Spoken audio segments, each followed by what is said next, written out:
Es viernes y tenemos en la línea telefónica a mi querida Lizzy Santoyo. ¿Cómo estás, Lizzy? Muy buenos días, nuestra politóloga de cabecera. ¿Qué tal te encuentras en este viernes?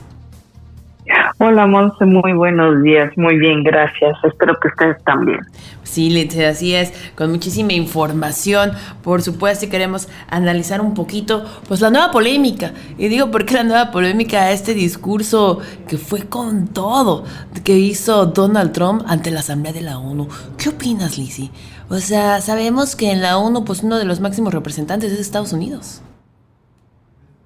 Sí, claro, bueno, digamos que es uno de los fundadores, Claro. ¿no? De la ONU. Recordemos que se fundó Después de la Segunda luego Guerra de la Segunda Guerra Mundial, cuando se firmó en San Francisco la Carta de las Naciones Unidas en 1945, ¿no?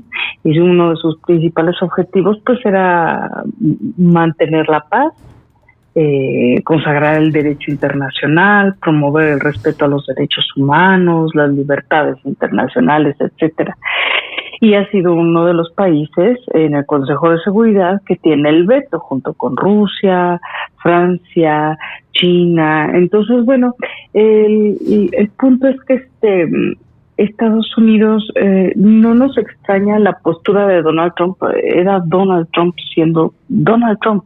Claro, pero fue un mensaje como muy fuerte, ¿no, Lizzy? Porque literal cuando le dice, sus países están yendo al infierno, wow, sorprende que un presidente de esa magnitud, sorprende que un presidente que representa, ¿no? Como bien lo dijiste al inicio de estas Naciones Unidas, pues no sé si sea tan claro, sea tan directo, o qué mensaje está queriendo dar.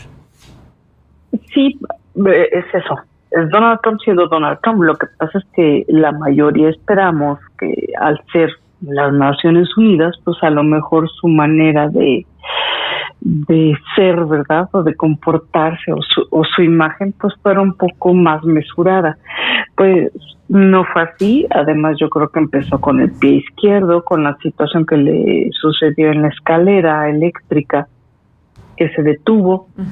Justo cuando iba a pasar su esposa primero, Melania, ya iban a tomar la escalera eléctrica de la ONU y se detiene, ¿no? Y después el teleprompter que no funcionaba. Entonces, él arrancó su discurso así. La mayoría lo tomó como una broma, pero pues parece que ya mandó a investigar al FBI y a pedir cuentas del por qué la escalera se paró, por qué el teleprompter no funcionó. Y cuando inicia su discurso, inició justamente diciendo que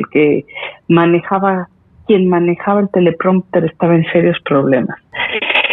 Y arrancó unas risas, ¿no? Y después se soltó cerca de unos 50 y tantos minutos, como bien dices, con un discurso muy duro, con un discurso muy fuerte. Obviamente él le hablaba principalmente a su electorado de Estados Unidos, pero también a toda esa gente de ultraderecha, porque Trump es evidentemente de ultraderecha, es nacionalista, religioso, supremacista blanco, y le hablaba también a esa gente de ultraderecha que está en el resto del mundo, ¿no? Principalmente en Europa, pero bueno, en otros lados también.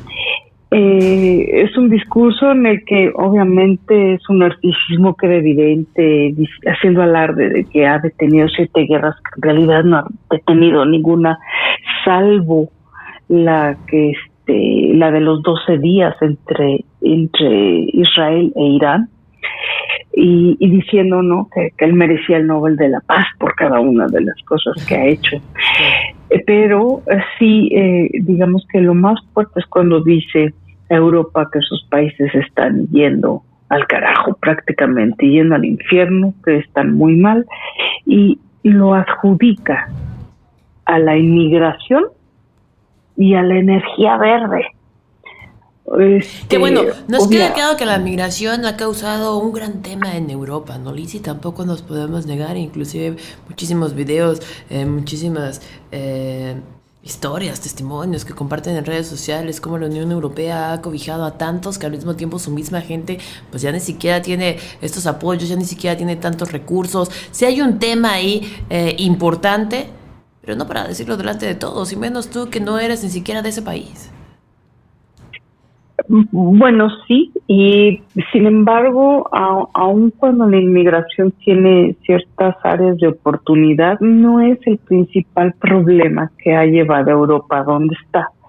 Europa está donde está por las políticas que ha aplicado y la forma en que las ha aplicado, y también la falta de cohesión que últimamente ha tenido, la salida de Reino Unido, ha tenido mucha falta de cohesión entre ellos mismos, y las políticas también que ha aplicado como bloque no han sido las más acertadas. La inmigración siempre ha existido, y eso es importante tenerlo. El ser humano es un ser inmigrante. Para empezar, todos, o sea, está comprobado científicamente que todos venimos de África. Y ya fuimos cambiando y mutándonos a través de los siglos, ¿verdad? Y cada quien fue adquiriendo, según las regiones, las características. Pero todos somos parte de una inmigración. Todos. Nadie se ha quedado por siempre en el lugar donde ha estado. Entonces, querer detener el fenómeno de la inmigración es casi ir contra una naturaleza humana. 100%. Y además necesaria, porque la crisis climática va a llevar a este tipo de inmigraciones. En el mismo país lo puedes ver. Hay mucha inmigración interna, por ejemplo. Después del terremoto del 1985, que hace poquito se celebraron los 40 años, muchísima gente llegó a Quintana Roo. Muchísima. La gente que de más tiempo te lo puede decir. Y lo vemos en el tráfico, ¿no, Lizzy? 100%. Exacto, no me acuerdo, hace unos días estaba ahí por la Guayacán, ya eran las casi 7 de la noche, y bueno, jamás yo había presenciado que hace unos años, es más, inclusive hace un año, estuviera tan poblado ya. Claro, y igual después del terremoto de 2017 también vino otra ola. Y no es que manifestarse en contra de la inmigración, es como querer frenar algo que se da de manera natural en el ser humano. Lo importante es cómo se prepara un lugar para esos flujos migratorios. Bueno, el punto es que, pues sí, Trump equipara a los inmigrantes como criminales. Ha sido su retórica, ha sido su narrativa, y para él lo mismo está pasando en Europa, ¿no? Que los inmigrantes son igual a criminales, que Inglaterra ya se está convirtiendo en la Sharia y cosas así. Y luego burlándose pues de la energía verde, ¿no? Que ha sido que creer en la crisis del cambio climático es la mayor estafa en la que hemos caído, y que eso es lo que tiene tan mal a los países, cuando en realidad es un análisis muy superfluo, carente de muchos datos duros, de ir a los problemas que hay de fondo, a las raíces que hay detrás de eso. Y bueno, también el único punto que puedo yo, desde mi perspectiva, concederle como algo muy válido fue cuando pregunta cuál es el propósito de la ONU. Y en eso coincido. La ONU, si bien sus organizaciones, ciertos organismos son útiles, como la UNICEF, los de ayuda humanitaria, varios de esos, la ONU en sí está quedándose obsoleta. La ONU, y también lo dijo Gustavo Petro, el Consejo de Seguridad, con esos 5 países que están decidiendo por los otros 190 que están adscritos a la ONU, ¿no? Que son firmantes. Entonces, tiene que evolucionar la ONU. Se quedó en un modelo del siglo pasado de posguerra, y tiene que evolucionar, tiene que irse adaptando a este nuevo orden mundial que se está dando. Entonces, en eso es cierto. ¿Cuál ha sido el propósito de la ONU?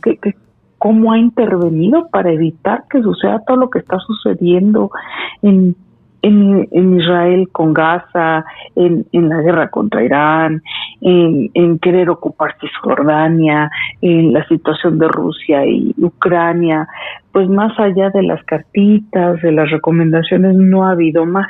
Entonces, la ONU en su Asamblea General necesita reestructurarse, es importante, ha sido una organización muy importante, ha permitido el diálogo entre países, pero necesita, digamos, actualizarse, ir como está modificándose el mundo. Por otro punto, también algo importante es cuando menciona Rusia, no pasa. Trump es alguien muy vulnerable y también vemos que es alguien que le gusta bullear en público como para obtener lo que él quiere, y esta vez pues de pasar del amor pues pasa al desprecio con Rusia, diciendo que era una potencia fallida, que era un tigre de papel, que él lamentaba mucho que pensaba que se iba a llegar a algo mejor con respecto a Ucrania, y ya después tuiteó en Truth Social, yo creo que Ucrania puede volver a ocupar todo su territorio, pero es muy hablador, él es muy hablador, muy de bluff y muy grandilocuente, porque él no va a meter la mano, obviamente, él va a dejar que eso, prácticamente le dijo a la Unión Europea, su problema tienen que solucionarlo. Y creo que está muy molesto con Putin porque las reuniones que tuvo con él pues no salieron como quería, ¿no? Y él quería terminar con esa situación. Entonces, sí, fue un discurso bastante duro, un discurso muy afilado que ha generado muchas reacciones a nivel mundial, pero es eso, es Trump siendo Trump, sin importarle, sin ningún filtro, diciendo lo que piensa. Después salió con el punto de lo del Tylenol, que no sé si lo escuchaste, diciendo que no se tomara Tylenol porque provocaba autismo, cuando el autismo se descubrió mucho antes del uso del Tylenol. Entonces es así como es él, que dice muchas cosas sin dar datos duros, sin sustentar con hechos, sin sustentar con sus argumentos, ¿no? Es más desde cómo él ve y percibe las cosas. Y bajo ese esquema, bajo esa narrativa, es que habló en la ONU. 100%, Lizzy. Yo creo que es importante analizar, como tú dices, el discurso, pero aquí el problema o lo que quizá pudiera complicar, tú lo has dicho, ¿cómo se encuentra la ONU? Si era pues una de las máximas autoridades en las que creíamos, ¿crees que se tengan que hacer cambios? ¿Crees que sí, haya un trasfondo ahí? Porque, oye, se supone que es para regular todo, para el orden, para la paz. Y eso no está ocurriendo. Sí, no, se está quedando corta, le está ganando las situaciones a nivel mundial, pero también le están estorbando países como Estados Unidos, ¿no? Que tienen, por ejemplo, los vetos, como hace poco que se votó respecto a la situación en Palestina y Estados Unidos fue lo único que votó en contra, y como tiene el veto, pues ya se detiene todo. Entonces, a lo mejor ahora ya puede renegociar la capacidad de veto, dado que Estados Unidos, que era uno de los principales que aportaba dinero, pues ya recortó muchísima ayuda, mucha ayuda humanitaria que venía de los fondos de Estados Unidos, pues ya se recortaron, ya no van para ningún lado. Entonces, creo que sí, la ONU necesita reestructurarse, necesita actualizarse, ver que sí sirve, que tiene muchas cosas que sí sirven, muy útiles, y que ha sido una gran organización, pero necesita actualizarse. Y el mundo se está moviendo a pasos agigantados hacia una reconfiguración. Sí, tiene que haber una reestructuración, porque efectivamente no podemos seguir respondiendo a un organismo que está conformado a la posguerra del siglo pasado. El mundo está cambiando y se tiene que modificar todo esto, ¿no? Empezando también por el Consejo de Seguridad y la capacidad de veto, y que nos tenemos que ir moviendo de una manera diferente que responda a las necesidades actuales del mundo, no de hace más de medio siglo. 100%, Liz, y coincido contigo. Estaremos muy al pendiente qué es lo que pasa, cómo igual empiezan a reaccionar, ¿no?, otros países, qué es lo que se dice, porque en la política todo puede pasar y lo que hoy es una certeza, mañana o en algunas horas puede modificarse. ¿Dónde podemos tener más información, Liz, y dónde podemos estar en contacto contigo? Sé que tienes un podcast.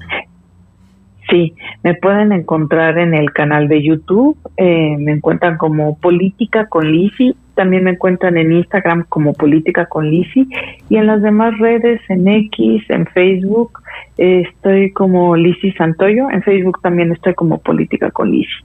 Ahí me pueden encontrar sin duda alguna, será un gusto. Pues muchísimas gracias, Lizzy, como siempre es un gusto saludarte, cuídate mucho, que tengas un excelente fin de semana y nos escuchamos el siguiente viernes. Muchas gracias igualmente para ti, para la audiencia y saludos a la cabina.